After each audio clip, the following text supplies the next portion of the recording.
प्रथम वर्ष कला हिंदी के छात्रों के लिए सेकंड सेमिस्टर के पाठ्यक्रम में एक बहुत ही आसान ऐसा टॉपिक रखा गया है और संपूर्ण पाठ्यक्रम में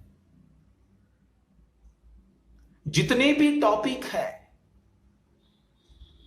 कहानियां हैं, कविताएं हैं, स्वरुत्त लेखन है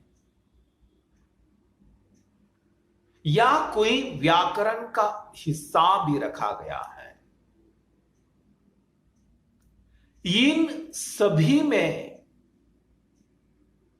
अधिक से अधिक अंक वाला टॉपिक, मार्क्स वाला टॉपिक निबंध लेखन है। विद्यार्थी मित्रों, आप लोगों के पाठ्यक्रम में निबंध लेखन 12 अंक के लिए रखा गया है। परीक्षा में 3 निबंध पूछे जाएंगे। आप लोगों की जो परीक्षा रहेगी,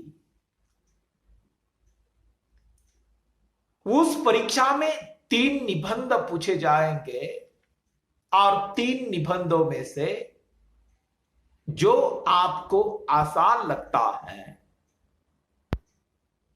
आप वह निबंध लिख सकते हैं। 3 में से एक निबंध आपको विस्तार से लिखना होगा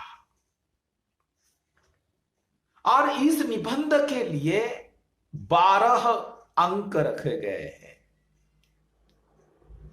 12 अंक ने बहुत कुछ अंक है मित्रों। आप लोगों ने थोड़ा सा विस्तार से निबंध लिखा तो मैं निश्चित कहता हूं कि आप लोग 9, 10, 11 अंक निश्चित प्राप्त कर सकते हैं। बात ऐसी भी है, निबंध कभी भी लिखकर नहीं दिया जाता।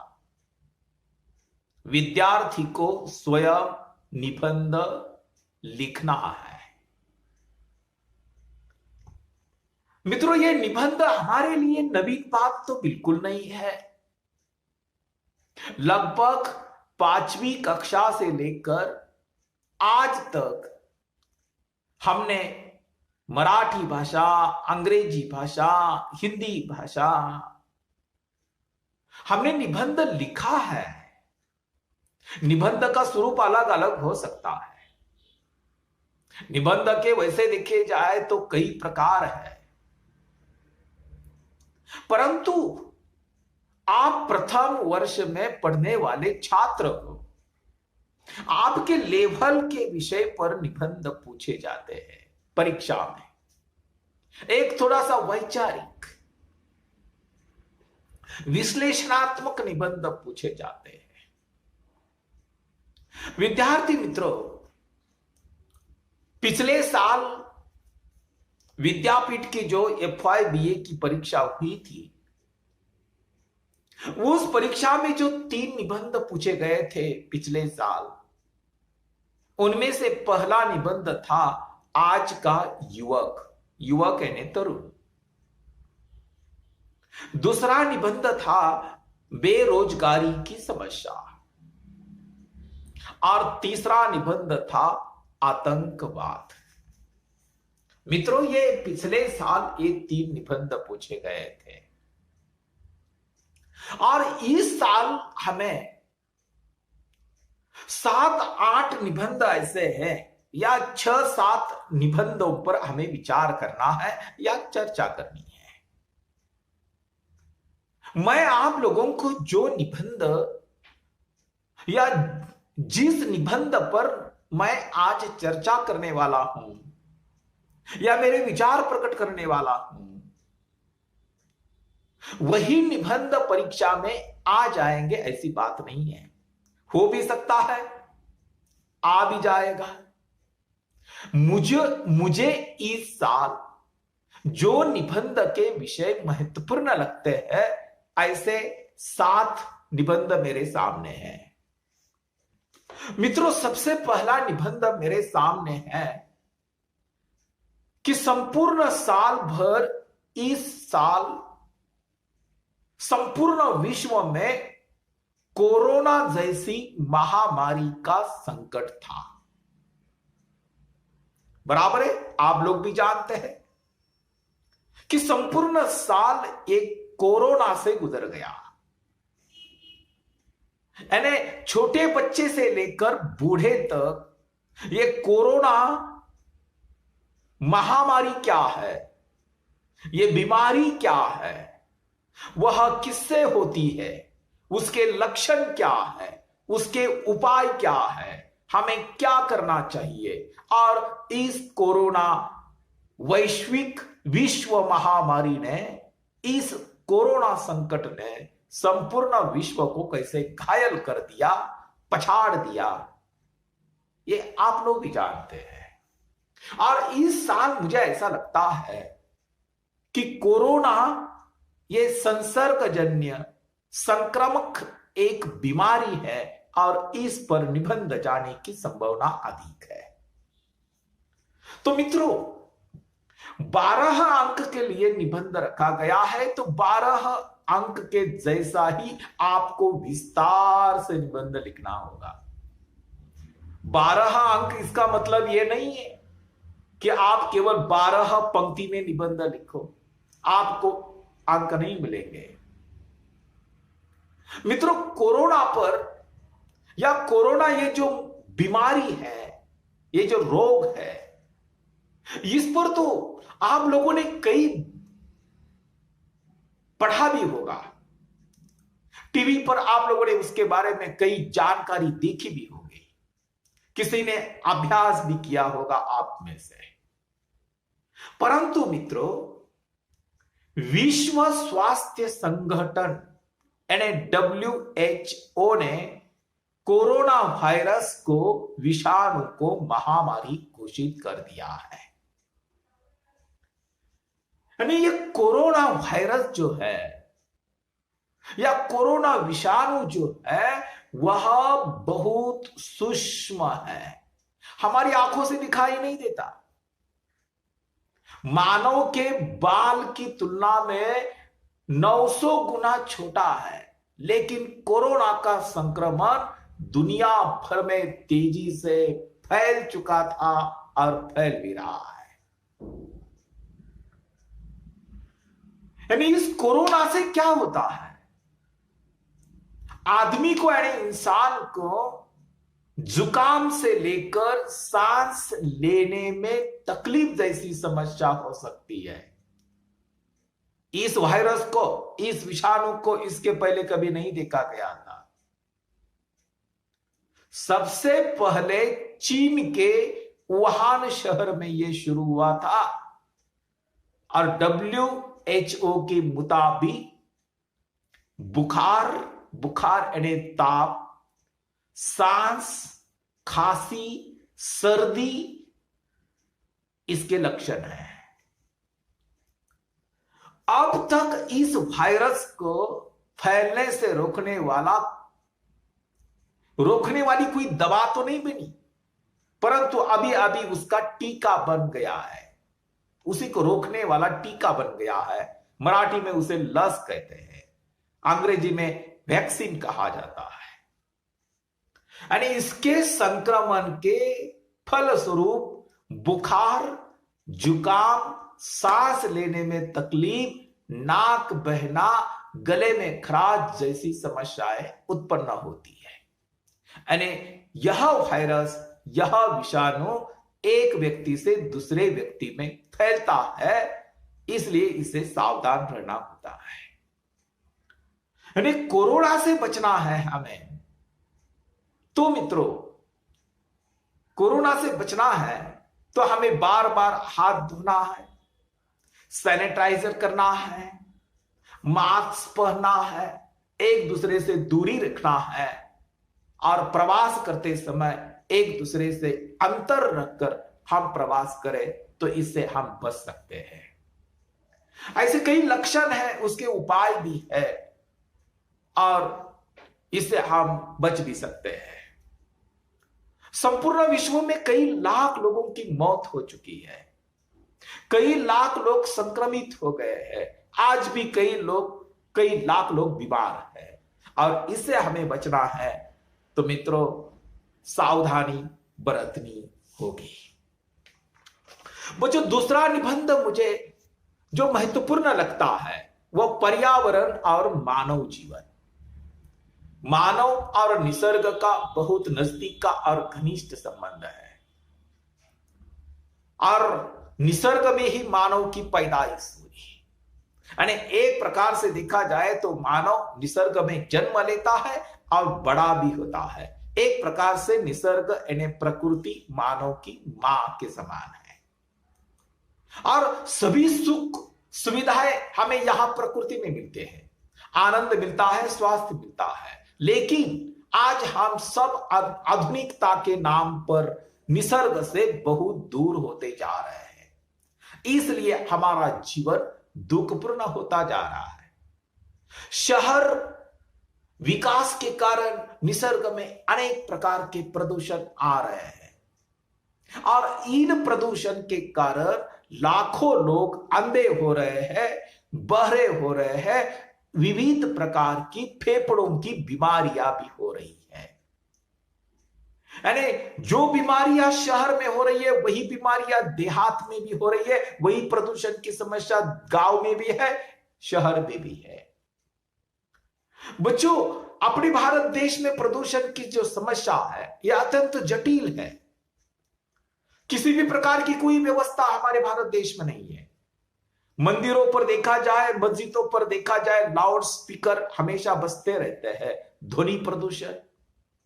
किसी समारोह में डीजे की आवाज, स्पीकर को चाहे जितनी ऊंची आवाज में बजाया जा सकता है, किसी प्रकार का अंकुश नहीं है।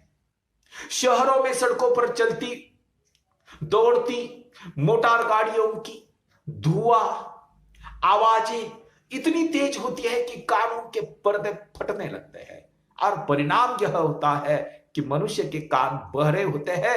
यह ध्वनि प्रदूषण है। आज का युग आधुनिक युग है।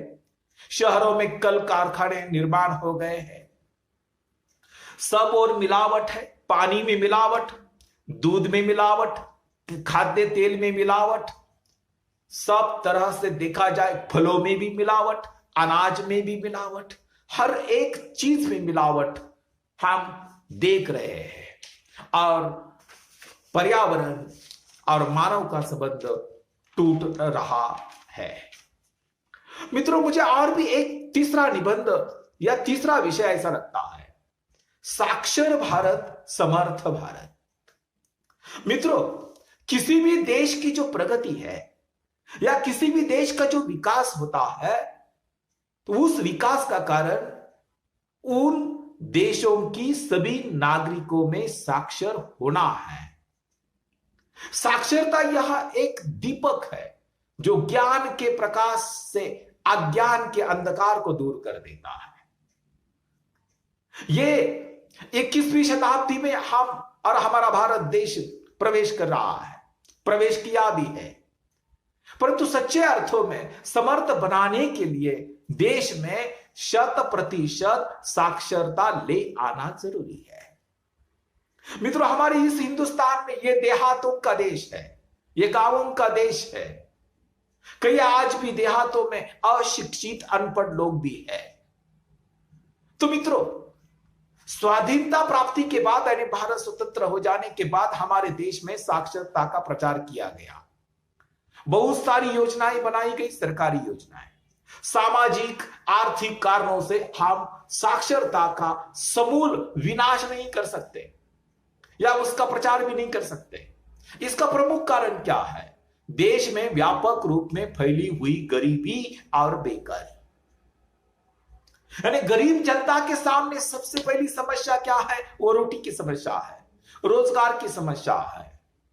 और गरीब जनता के सामने यह रोटी, कपड़ा, मकान की समस्या होने के कारण वे गरीब लोग सर्वप्रथम अपनी रोटी की तलाश में भटकते हैं।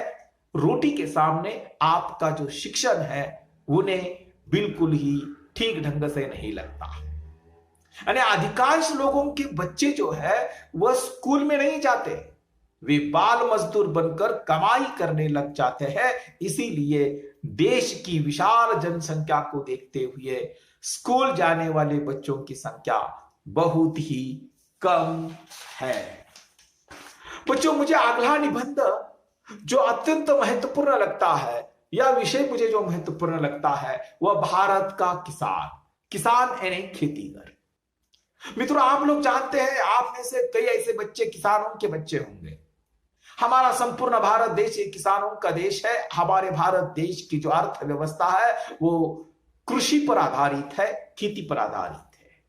किसान और मजदूर दोनों का जीवन लगभग एक समान है। किसान खेत में मेहनत करते हैं, मजदूर भी खेत में मेहनत करते हैं, घर बनाते हैं, रास्ते बनाने का काम करते हैं। परंतु किसान का जीवन वर्षा पर अवलंबित है, वर्षा यानी बारिश पर। क्योंकि वर्षा ठीक समय पर आने से फसल अच्छी निकलती है, हमें आमदनी अच्छी होती है। परंतु आज दिनों दिन वर्षा की मात्रा कम होती जा रही है। कभी कभी वर्षा अधिक होती है तो फसल बह जाती है, कभी कभी वर्षा नहीं होती है तो अकाल पड़ जाता है। अकाल का सामना खेतीगर को करना पड़ता है। खेती में पानी नहीं तो फसल नहीं, पानी के लिए उसके जानवर जहां होते हैं वहां ही मर जाते हैं। पानी नहीं, घास नहीं, वर्षा अधिक हुई तो खेती सारी बर्बाद हो जाती है, हानि हो जाती है। ऐसी अवस्था है भारतीय किसान की। यानी भारतीय किसान को केवल आसमानी संकटों का सामना करना पड़ता है ऐसी बात नहीं, सुल्तानी संकटों का भी सामना करना पड़ता है। मित्रों, हमारे जो राज्यकर्ताएं हैं उनके कारण भी उस किसान पर संकट आ जाते हैं। अनाज के भाव, प्याज के भाव, चीनी के भाव, आलू, कपास, ऊख, ये सभी के भाव भ्रष्ट नेताओं के हाथ में है। कभी कभी मैं देखता हूं कि टमाटर कभी कभी 100 रुपए किलो है तो कभी कभी देखता हूं 10 रुपए किलो है। कभी कभी प्याज यानी कांदा मैं देख रहा हूं, कभी कभी 60 रुपए किलो है, 80 रुपए किलो है तो कभी कभी 30 रुपए किलो है।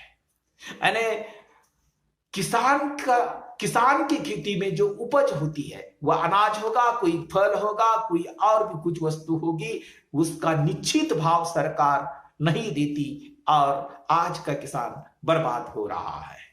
ऐसे कई ऐसे है समस्याएं किसान के सामने। बच्चों, मुझे और भी एक निबंध के लिए इस साल एक विषय ऐसा इंपॉर्टेंट लगता है। कई 2-4 साल से मैं इस विषय पर बोलता रहता हूं, लेकिन 2-4 सालों में परीक्षा में यह नहीं पूछा गया था, परंतु मुझे हमेशा लगता है इस साल कि इस विषय पर निबंध अवश्य आ जाएगा। और वह विषय है मोबाइल की आत्मकथा। मित्रों, आज ये मोबाइल, ये मीडिया, ये माध्यम इतना पावरफुल है कि बच्चे से लेकर बूढ़े तक, हर गरीब हो, अमीर हो, मिडिल क्लास हो, हर स्त्री हो, पुरुष हो, लड़का हो या लड़की हो, हर एक मनुष्य के लिए यह इतनी आवश्यक चीज बन गई है मोबाइल। यानी कभी कभी ऐसा लगता है कि मोबाइल के सिवा हम जी नहीं सकते। मोबाइल, ये बात ठीक है कि मोबाइल के जैसे उपयोग भी है, अच्छी बात है, उसी के साथ साथ उसके बुरे भी काम आ जाते हैं, उसे हानि भी हो जाती है।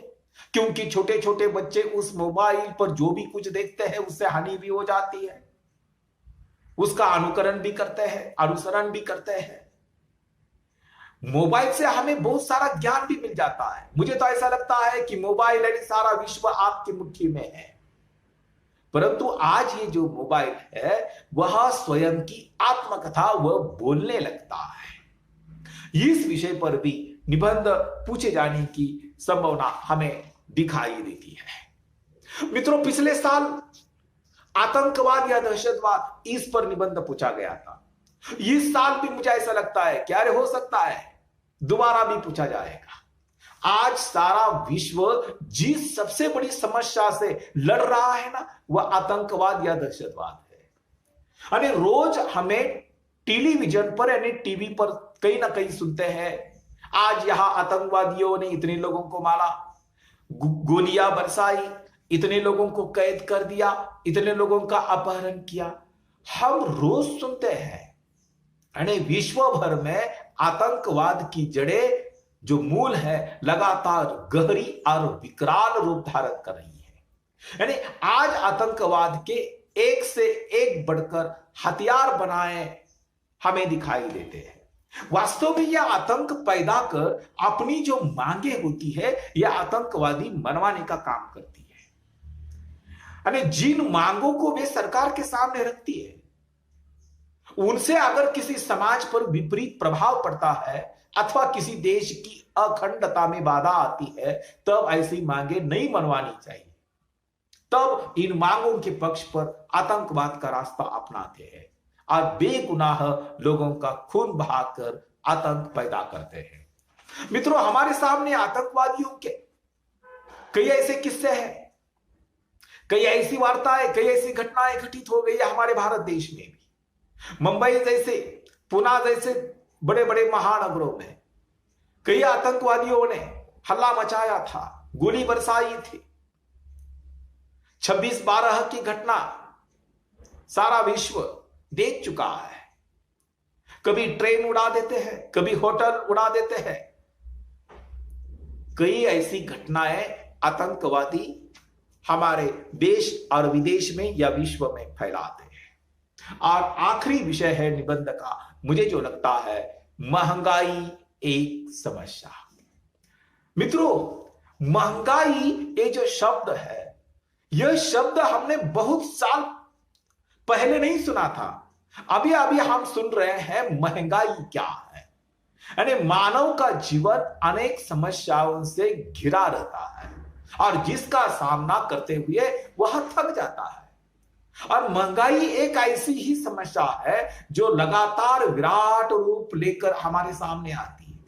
महंगाई का अर्थ है जीवन आवश्यक वस्तुओं के मूल्य में लगातार वृद्धि यानी विकास। रुपए की कीमत घटती रहे। मनुष्य के लिए क्या आवश्यक है? रोटी, कपड़ा, मकान, शिक्षा, यही उसकी मूलभूत आवश्यकता है।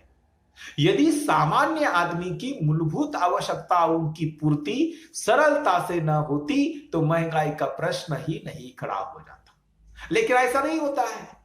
पुराने जमाने में लोग पैसा लोगों के पास बहुत कम था, लेकिन लोग सुखी थे। इसका कारण यह था कि बाजार में जो उसे आवश्यक चीजें मिलती थी वह बहुत सस्ती मिलती थी। और आज हर एक वस्तु की कीमत बड़ी चढ़ी हुई है। हर एक वस्तु की महंगाई बढ़ी हुई है। हर एक खाने पीने की चीजें से लेकर, कपड़ों की चीजें से लेकर, या हर एक मेडिसिन से लेकर, या पेट्रोल के दाम भी आसमान को छू रहे हैं। मुझे तो अभी लगता है अभी कि पेट्रोल की कीमत 100 रुपए तक चली जाएगी 1 लीटर के लिए। यह भी बात हमने सोचनी चाहिए कि महंगाई बढ़ने के अनेक कारण हैं। वह अकाल है, वह बाढ़ है, वह हिमपात है, और सबसे अधिक है जनसंख्या वृद्धि।